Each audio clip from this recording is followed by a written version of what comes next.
This is Small Secrets, Big Rewards, tip number 5, ATC tip number 5, part 2. This one's going to be a lot shorter, I promise. This one is self-medication.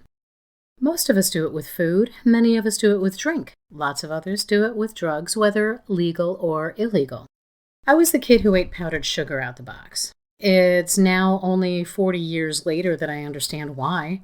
The blood sugar ups and downs, the effect all those empty calories had on my happiness hormones, and the fact that I would stuff myself until I wanted to puke, but never felt satisfied. There are so many things that go into the feeling of satiety that there are books and movies and documentaries made about it all. So for this work, I'll simply restate a couple of things that are available for the finding out in the electronic world. You can eat 3 pounds of fast food and never be truly satisfied, or you can go ahead and eat a normal meal full of foods that are one step away from where they were grown or butchered, and maybe even indulge in a little dessert, and feel fully satisfied until your next meal. Why the difference? Nutritional content is one of the factors. Your body simply can't squeeze enough nutrition out of the fast food to keep it running well.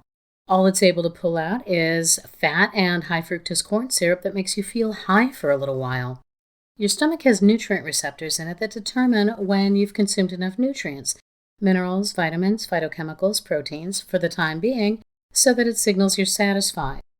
When you don't get the quantity of nutrients you need to function optimally, like what comes out of fast food or highly processed foods, you can actually gorge yourself and be starving yourself all at the same time, which is why you never really feel satisfied when eating junk food.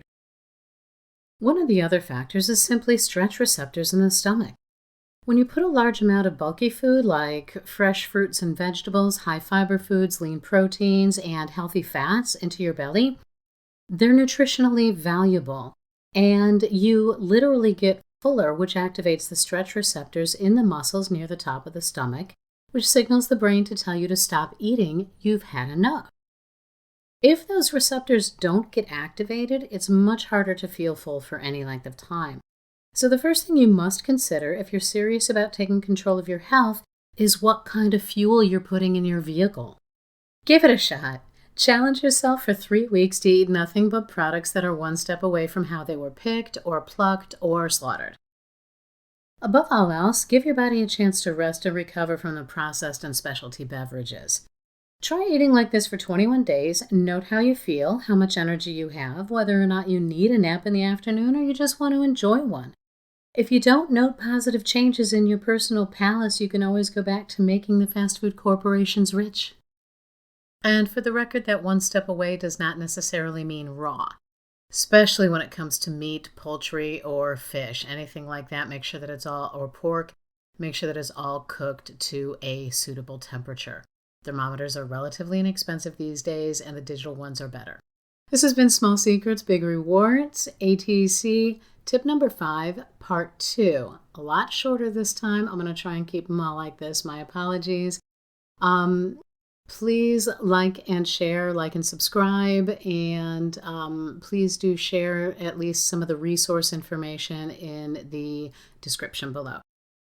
See you next time with tip number 6.